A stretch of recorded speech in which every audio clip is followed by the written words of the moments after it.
Ну вот, приехал у нас Prius. И моторчик у нас вот так вот стучит.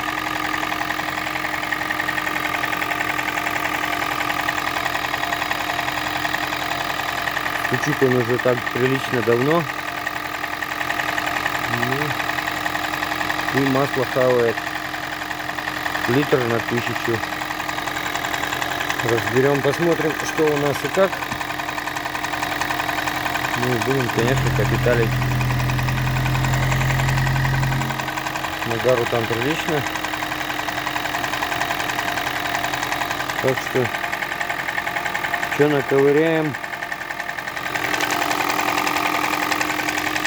то снимем. Но стук идет вот отсюда, с клапанной крышки. Там в блоке я слушал ухом. Более-менее все нормально.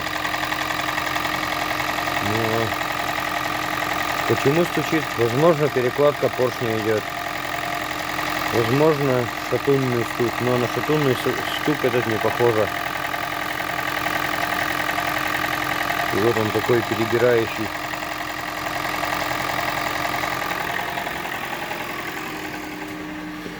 Моторчик не троит.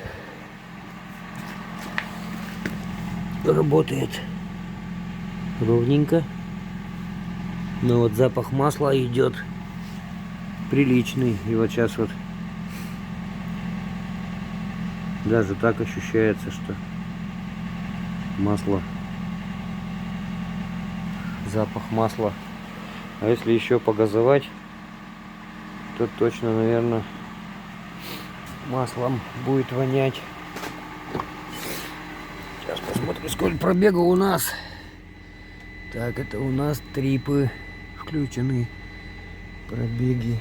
Где у него тут что? Где у него тут трипы находятся? Одомер трип, вот. Ага, 395,049. Это у нас пробег. Ну и хозяин еще говорил, что, говорит, сотка примерно скручена у него. Так что как бы мы сейчас, наверное, погазуем.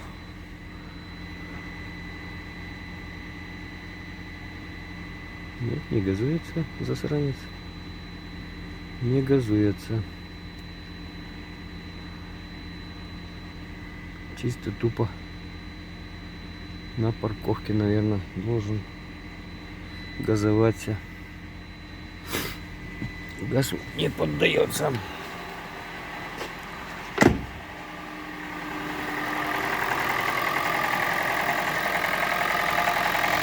Вот он, звук такой интересненький. Возможно даже, что и муфта VTI, потому что она здесь на приусах стоит без фиксатора. Но кто-то, парни писали, что их в некоторых фиксаторы есть. Так что разберем, увидим, что у нас и как. Запчастюльки мы уже все купили. Так что полная свобода действий по разборке двигателя у нас. Так что снимем сейчас капот. Капот нам мешается. И будем разбирать моторчик. Сейчас маленько поднагреется хотя бы. Эта машина у меня давно стоит. Это вентилятор, что ли, включился? Точно. Вентилятор включился. Так что будем разбирать, смотреть, что к чему.